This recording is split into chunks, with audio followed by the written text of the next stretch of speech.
Hi everybody, I am Kate from CrateInsider.com, and today I'm here with the newest recommendations, the 2019 recommendations for 602s from Hendren Racing Engines. Now the first thing on here is we want to talk about ignition timing, and they recommend running 34 degrees of ignition timing set at 4,000 RPM with a locked out distributor. Now they've seen some engines that like a little bit more than 34 degrees of timing, but the 34 degrees is always safe, and they don't recommend going over that unless you're going to dyno with a complete combination so you really know what you're doing. With your ignition system, a very important aspect is to make sure when you're wiring that your mag pickup wires are run separately from all of the other wires in your wiring system. And they recommend having at least 1 inch difference between your mag pickup wires and any other source of ignition. Now the reason for that is because any outside source of amperage can and will induction fire the mag pickup wires in your distributor. So you want to make sure that that happens along the entire length. Now, if you're running an MSD distributor, they recommend changing the cap and rotor at least twice per racing season or every 20 races, depending on how many races you run. Now, if you're using an HEI distributor, they recommend locking out the advance curve as well. And you must also have a minimum of number 10 wire as a positive power supply.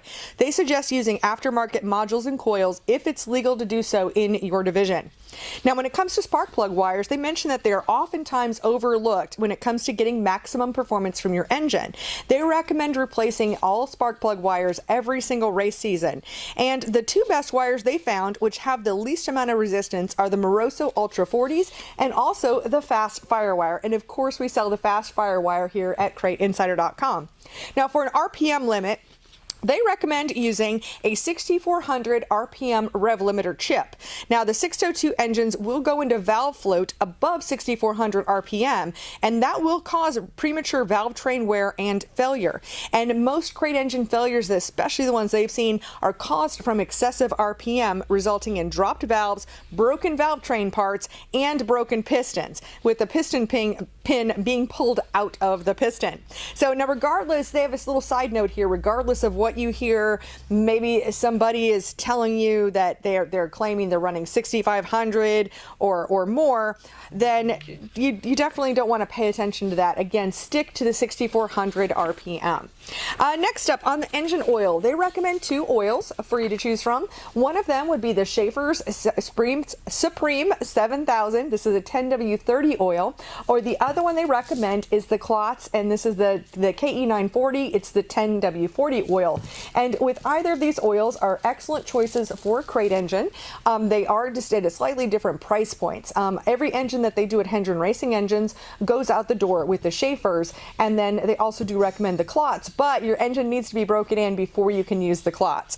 With the engine oils, they also recommend using for an engine oil additive, using the Daytona 1 XL1 engine treatment. Now, you don't need to use this if you're using the Klotz, but if you're using the Schaefer's or any other racing oil that you would be using in your engine, adding to the XL1 engine treatment has been shown to increase the performance of your engine.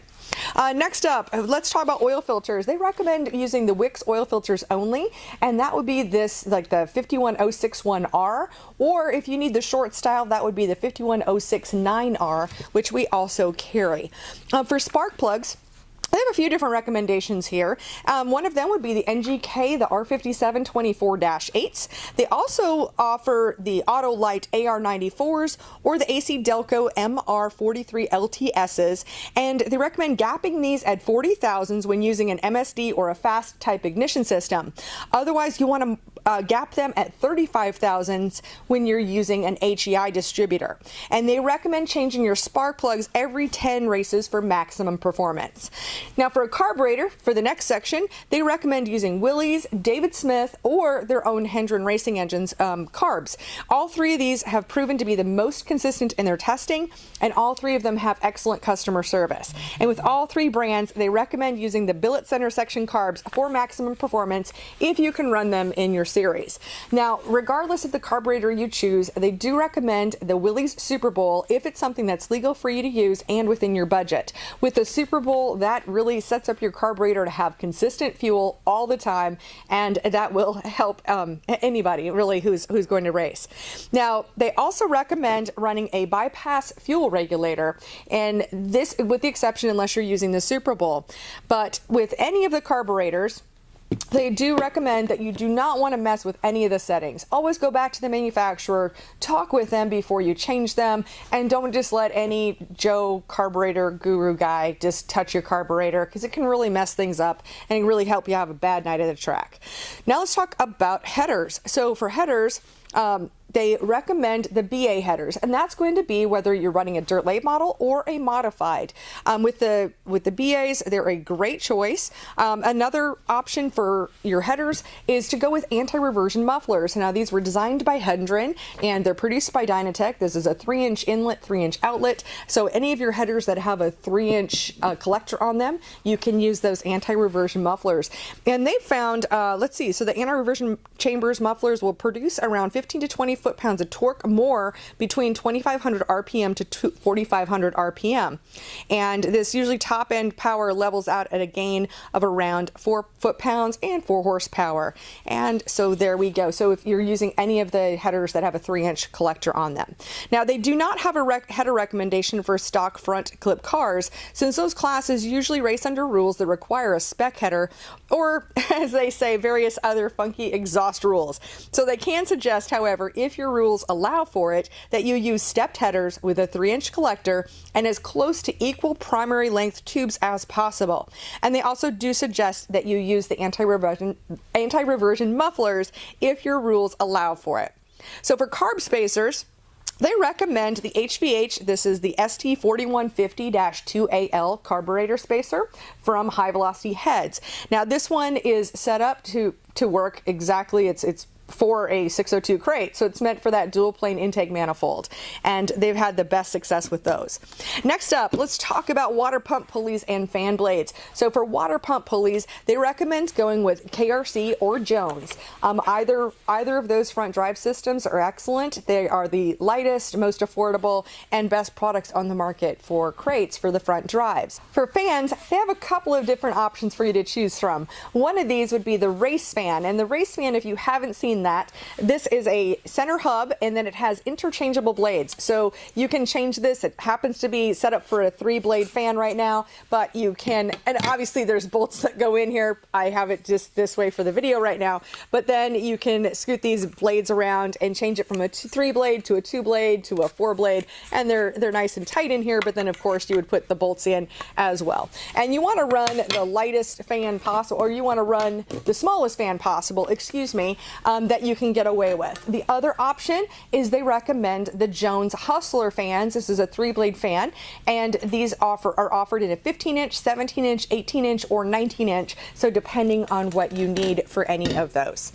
All right, and now let's talk about air filters and air filter bases. The air filter that Hendren recommends is the Walker air filter. This is a 4-inch filter. It is an oiled filter, but it's also cleanable, washable, and then you can re-oil it when you need to do that. And then for an air filter base, they recommend going with the CrateInsider flat air filter base, which of course we sell at CrateInsider because it's a CrateInsider flat air filter base. Now for valve springs, let's talk about this for a moment. They recommend that you check your valve springs after each race, and you want to go ahead and inspect the rocker arms, valve keepers, and retainers for any signs of excessive wear. They recommend that you keep a logbook on your valve springs for quick reference when testing seat pressure, and they recommend changing any valve spring that has lost 5 pounds of seat pressure. Now, with these springs, something that we sell at CrateInsider, we have the regular GM springs. We also have matched sets of the GM springs as well. So just mentioning that for you, because they talk a little bit about rating springs. If you're doing them yourself, you might want to buy several boxes to make sure that you can go ahead and do that. So with that, then with valve adjustment, they always do the valve adjustments for their customers when the engines are going out the door. And then we have a little bit of how to adjust valves is in this. And wherever you're seeing this video, there'll be a link somewhere in the description so you can download the complete recommendations in case there's anything that I didn't necessarily mention. Now for fuel, they only recommend using race gas or gases that are meant for it because regular pump gas is too unpredictable as far as ethanol content. And since the federal government has allowed oil companies to cut their fuel with up to 10% ethanol, they've seen various performance issues with engines running regular pump gas as well as some engine failures. So they recommend the following fuels for the 602 crate. One of them would be the oxygenated race gas. This could be the Klotz CR604 or the new Klotz CR601, which they helped develop. They also recommend the VP crate horsepower, also known as CHP, or the Renegade Ratman 108 Elite. Now, if you're racing in the Rush Racing series, where you've got spec fuels, they recommend their 110 spec fuel, especially in the summer when detonation can be an issue. However, they do have customers who are successfully using the spec 91 fuel. Now for E85, a side note here, the only time they recommend E85 is if your rules do not allow for oxygenated race gas, but the rule makers who wrote the rules are stupid and allow E85 to race against non-oxygenated race gas or pump gas. In this scenario, E85 would have a large advantage over pump gas or race gas. So now with pump gas, again, the only time they recommend this is when it's your only legal option. And in this scenario, they recommend 100% ethanol-free gas, unless you can find a source that consistently blend ethanol into the pump gas, and in other words, don't have 10% one week and then 5% another week.